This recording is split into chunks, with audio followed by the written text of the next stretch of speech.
तो शुरुआत इस वक्त की बड़ी खबर के साथ। खबर यह है कि चीन से डोनाल्ड ट्रंप रवाना हो गए हैं। बीजिंग से राष्ट्रपति ट्रंप रवाना हुए हैं 2 दिन के दौरे पर। वो थे चीन में और चीन से अब वो वापस आ रहे हैं। शी जिनपिंग से इस दौरान उन्होंने मुलाकात की और कई मुद्दों पर उनके बीच में बातचीत हुई है। हालांकि डोनाल्ड ट्रंप ने जाने से पहले ये दोहराया था कि ईरान के मुद्दे पर, तेहरान के मुद्दे पर कोई बातचीत नहीं होगी, लेकिन 24 घंटे में यूटर्न लेते हुए उस मुद्दे पर भी उन्होंने बातचीत कर ली है। अब ये जो तस्वीरें सामने आई है, बीजिंग से ये तस्वीरें सामने आई है, आपको बैक सीट पर डोनाल्ड ट्रंप अमेरिकी राष्ट्रपति नजर आ जाएंगे, जो कि 2 दिन की बातचीत के बाद अब अपने देश अमेरिका के लिए रवाना हो रहे हैं।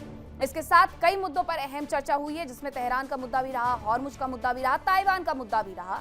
इसके साथ साथ ऊर्जा का मुद्दा भी रहा। दोनों देशों के बीच में व्यापार को साझा करने के मुद्दे पर भी बातचीत हुई है, क्योंकि एक पूरा का पूरा डेलीगेशन लेकर के डोनाल्ड ट्रंप अपने साथ पहुंचे हुए थे। ये तस्वीर जरा देख लीजिए। डोनाल्ड ट्रंप अब अपने देश के लिए रवाना हो रहे हैं और इसके लिए एयरफोर्स A1 जो उनका प्लेन है उसमें वो सवार होने के लिए आगे बढ़ते हुए नजर आ रहे हैं। हालांकि उसके पहले, उन्हें जाने से पहले भी यहाँ पर गार्ड ऑफ ऑनर से सम्मानित किया गया है। डोनाल्ड ट्रंप का ये दौरा बेहद खास इस दृष्टि से भी रहा है क्योंकि ईरान पूरे तरीके से चाइना को अपना समर्थक मानता है और चाइना में जब डोनाल्ड ट्रंप का ये मिडिल ईस्ट दौरे के बीच में जाना हुआ तो तेहरान भी कई उम्मीदें लगा करके बैठा हुआ था। दूसरी तरफ अब गार्ड ऑफ ऑनर देने के बाद डोनाल्ड ट्रंप अपने एयरफोर्स A1 से यहां से रवाना हो रहे हैं और अमेरिका पहुंचने के बाद देखना होगा कि तेहरान के मुद्दे पर अब वो आगे किस तरीके से बढ़ते हुए नजर आते हैं, क्योंकि अच्छी खासी दोस्ती चीन की ईरान के साथ साझा होती है। लेकिन इस मुलाकात के बाद क्या ये मायने बदलने वाले हैं तेहरान के साथ? जिनपिंग से मुलाकात पर राष्ट्रपति डोनाल्ड ट्रंप का बयान सामने आया है। उन्होंने कहा कि चीन के साथ हुए शानदार व्यापारिक समझौते, ये डोनाल्ड ट्रंप की तरफ से कहा गया। शी जिनपिंग महान शख्स हैं, मैं सम्मान करता हूं, डोनाल्ड ट्रंप ने यह भी कहा है। ईरान मुद्दे पर चर्चा हुई, डोनाल्ड ट्रंप ने यह भी कहा है। तो डोनाल्ड ट्रंप की तरफ से यह बता दिया गया है कि ईरान मुद्दे पर बातचीत हुई। हम नहीं चाहते कि ईरान के पास परमाणु हथियार हो। डोनाल्ड ट्रंप ने कहा कि बातचीत हो गई है जिनपिंग से इस पूरे मुद्दे पर और बातचीत तेहरान के मुद्दे पर भी हो गई। और तेहरान के लिहाज से, ईरान के लिहाज से ये यात्रा बेहद अहम मानी जा रही थी। ये 2 खबरें आपको दिखा रहे हैं। डोनाल्ड ट्रंप बातचीत करके, मुलाकात करके, डेलीगेशन को साथ लेकर के जो गए हुए थे वहां से अमेरिका के लिए वापस रवाना हो रहे हैं। दूसरी खबर यह है कि चीन से जाते हुए डोनाल्ड ट्रंप ने एक बयान दिया और उन्होंने साफ ये कर दिया है कि चीन के साथ उनके शानदार व्यापारिक समझौते होंगे।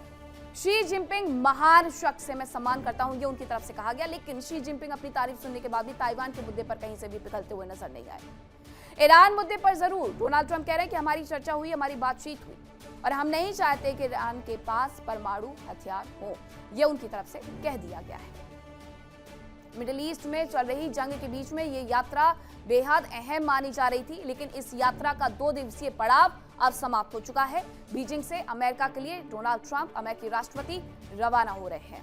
ताइवान का मुद्दा रहा हो, तेहरान का मुद्दा रहा हो, ऊर्जा का मुद्दा रहा हो, हॉर्मुज का मुद्दा रहा हो, हर मुद्दे पर खुल करके यहाँ पर बातचीत हो गई। लेकिन उसके बाद दुनिया को आखिरकार क्या हासिल होगा, ये डोनाल्ड ट्रंप के अमेरिका जाने के बाद ही पता चलेगा। एक खबर और आपको बताती हूँ कि आपस में ईरान और UAE के विदेश मंत्री भिड़ गए हैं। ब्रिक्स देशों की बैठक में यह तकरार हुई है। पश्चिम एशिया में टकराव को लेकर के दोनों के बीच में बहस हो गई है। रूस के विदेश मंत्री ने बीच बचाव किया। सर्गेई लावरोव जो कि रूस के विदेश मंत्री हैं, इस दौरान दोनों के बीच में जो बहस बढ़ रही थी उसमें मामले में हस्तक्षेप सर्गेई लावरोव, रूस के विदेश मंत्री की तरफ से किया गया है। ब्रिक्स देशों की मीटिंग नई दिल्ली में चल रही है। विदेश मंत्रियों की ये मीटिंग चल रही है जिसमें Brazil, Russia, India, China, south Africa के साथ साथ ईरान, UAE, इथियोपिया के भी विदेश मंत्री शामिल हुए। जब ईरान के विदेश मंत्री अब्बास अराक्ची और UAE के विदेश मंत्री आमने सामने थे तो दोनों ही एक दूसरे पर कटाक्ष करते हुए नजर आते हैं। लेकिन उसके बीच में ये बहसबाजी और ज्यादा बढ़ती तो बीच बचाव के लिए सर्गेई लावरोव को तैयार। सर्गेई लावरोव ने दोनों का बीच बचाव किया। देखिए इंडिया डेली 24/7 अब आपकी स्मार्ट टीवी पर। इंडिया डेली मौजूद है सभी डिजिटल प्लेटफॉर्म पर लाइव और लगातार। इंडिया डेली 24/7 हर दिन राष्ट्र को समर्पित।